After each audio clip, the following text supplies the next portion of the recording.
at 7 or 8 years old, and Jory Mazzola was probably the kindest girl in my elementary school, who was, sharing her snack and helping kids with their homework during lunch and and like helping people who didn't finish their assignments before class and just really kind and simple and blah, blah, blah, blah, blah.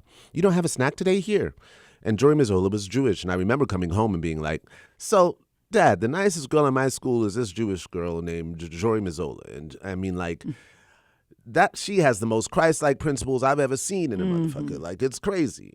Now, she's born into a Jewish household. Is she going to hell? And not until she accepts the Lord Jesus Christ as her Savior. That's where I was like, it's 7 or 8 years old. The first time I was like, I don't have the words. Yes. But I know that's bullshit. Yes. I know that's bullshit. I know this is where you fucked up in your interpretation of the shit that you're practicing. Because there's no way that this motherfucker said that. There's no way. There's no way.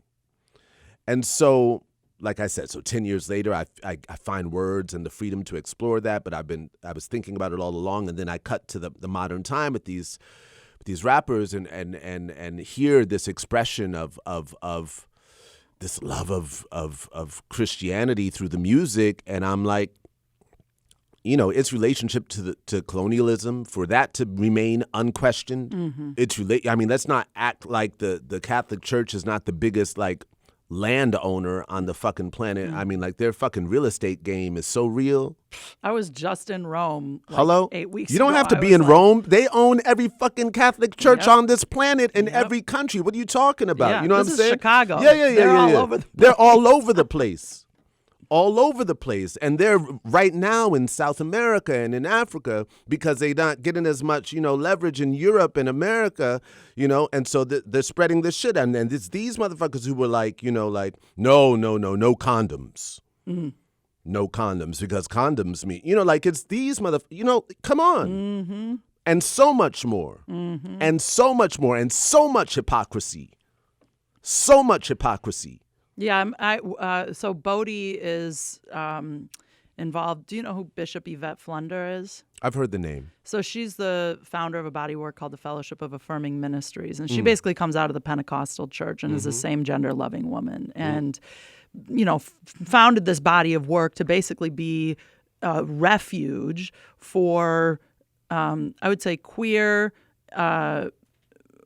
Black people, strong trans community that could retain their faith traditions and be fully self-expressed. It's amazing, to go to her gatherings.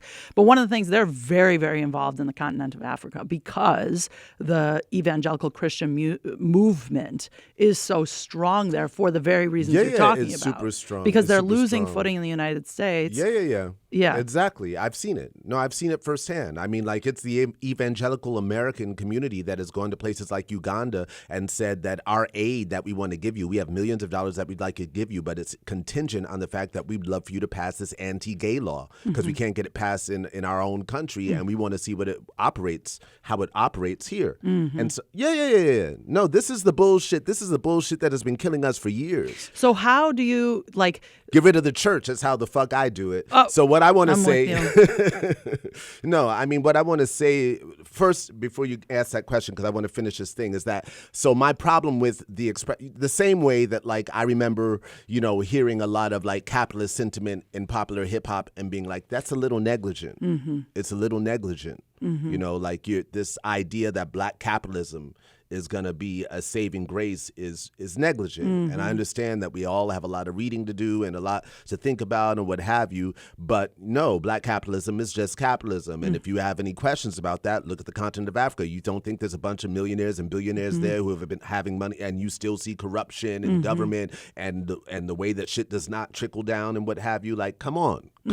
And so, in that same way that I thought the expression of capitalism through music is negligent, so is the expression of Christianity through music, especially, Kanye and Rhymefest have Jesus Walks in 2004, 2003. It's the same time that we, went to war with Iraq and Afghanistan. It's the same exact time that this Christian war is going on, and then the biggest song in America is Jesus Walks. Nobody else caught that? You fucking kidding me? The soldiers are fucking marching to that shit. I'm like, no, that will be the last fucking thing you'll hear come out of my mouth to try to get these soldiers engaged singing this song as they're in their fucking,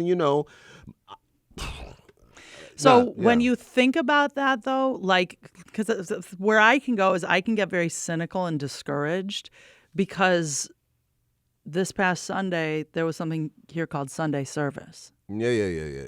And there were a lot of Chicagoans. Yeah. It's a problem. No, it's even a problem in my family. It's a problem. I mean, don't get me wrong. Like you said, we started by saying what the black church was. Right. Right?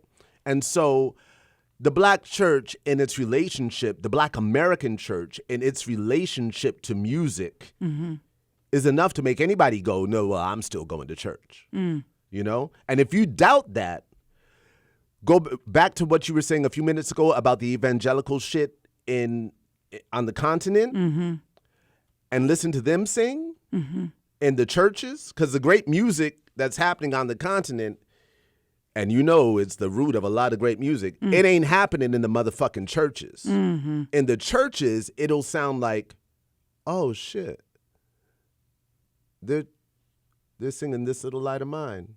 It'll sound so out of place and out of character. You'll be like, some of it is awesome, right? I heard this in Rwanda. I was passing by a church on a Sunday, and I heard the beginnings of Bob Marley's "No Woman, No Cry," and I was like, "Holy shit, they're singing this in church!" And I got close up, and they were singing, "No Jesus, no life." Wow. Wow, just trying to stay relevant. Yeah. No, it worked. Yeah, I was that's all right. I could take that one. That was interesting. But overall, it's the saddest thing in the world to me sometimes to see and I understand why we turn to, it's not to say that we don't need faith or we don't need guiding principles, that we don't need, something to help us stand straight. I believe that essentially, I've said it before, that religion is a wonderful crutch to help us stand upright in our understanding of our relationship to each other, to love, to earth, to pain, to suffering, and to the greater good. It's a beautiful crutch to help us stand upright in our understanding of that. But also, any doctor will tell you, that if you've broken a leg or something and you've been operating with a crutch, at some point you have to start practicing walking without your crutches, or the muscles will never develop properly. That's right. Right? And so I just feel that we're at that point where, like, if we don't let go of these crutches, then we're our legs or what have you, our ability to stand is becoming deformed and displaced by the fact that we're still leaning on this shit. And I see people leaning, and I understand you're experiencing a great amount of success in your life and you want to be able to be humble in that. And so you say, give it all to God. And I understand that. I understand that. But it only takes, a second of breath and contemplation to acknowledge that the way that it was taught you is just the way that it was taught to you. Yes. But you can still give it up. Yes. But in a way that doesn't contextualize it in this institutional, violence. Yes. You can find a way to still give it up. Yes.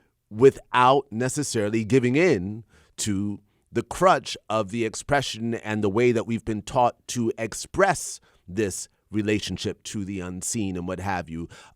Mainly within the framework of Christianity. And yes, I find it problematic, and because there's so many unanswered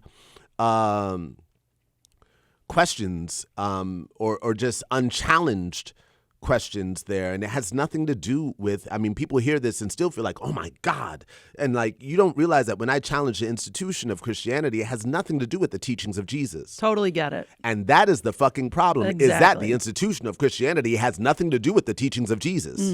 And if it did, it might not even go by a fucking name. It might just be how you operate. Right? Yeah. Yeah. All right, so let me just take a breath. Yeah, sorry about that. No, you're good.